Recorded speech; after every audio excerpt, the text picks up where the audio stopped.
نواز شریف کے پاس 3 بار پورے پاکستان کی اور 6 بار پاکستان کے سب سے بڑے صوبے کی حکومت رہی۔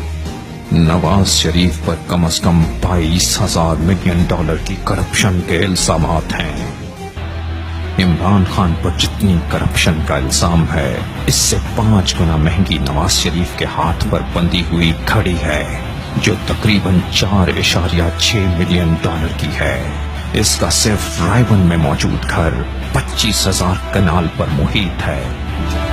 اس کے صرف سٹیل کا کاروبار پاکستان، سعودی عرب، نیوزی لینڈ، دبئی، کینیا اور انڈیا تک پھیلا ہوا ہے، اور سجن جندال جیسے سٹیل ٹائکون اس کی دہلیز پر آتے ہیں۔ پاناما میں اس کے جن فلیٹس کا انکشاف ہوا، ان کی قیمت محض 60 سے 80 ملین ڈالر ہے، لیکن ان کو بچانے کے لیے اس نے اب تک صرف میڈیا پر 300 ملین ڈالر خرچ کر دیے ہیں۔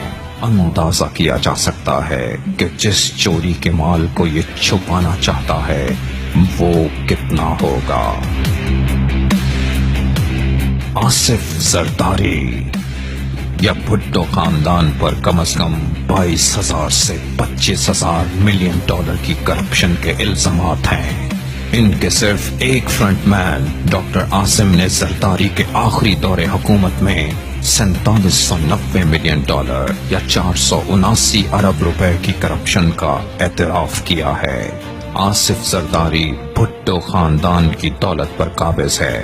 یہ خاندان 4 بار پورے پاکستان پر اور شاید 7 بار سندھ پر حکومت کر چکا ہے۔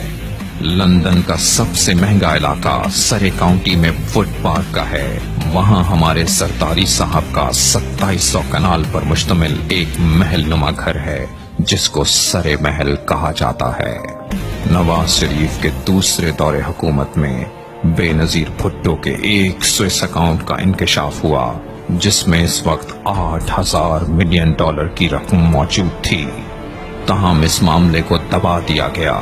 آصف زرداری اور نواز شریف کی مجموعی کرپشن کا حجم کم از کم 50,000 سے 60,000 ملین ڈالر کے لگ بھگ ہے۔ مزے کی بات یہ ہے کہ پاکستان پر اس وقت کل قرضہ 78,000 ملین ڈالر ہے، یعنی اگر ان کے چیلے چانٹوں کی کرپشن بھی ملا دی جائے تو کل قرضے کے برابر ہو جاتی ہے۔ جہاں تک زرداری اور نواز کا معاملہ ہے، وہ دونوں اچھی طرح جانتے ہیں کہ اگر ایک گیا تو دوسرا بھی نہیں بچے گا۔ اسی لیے جمہوریت کے نام پر ایک دوسرے کی ڈھال بنے ہوئے ہیں۔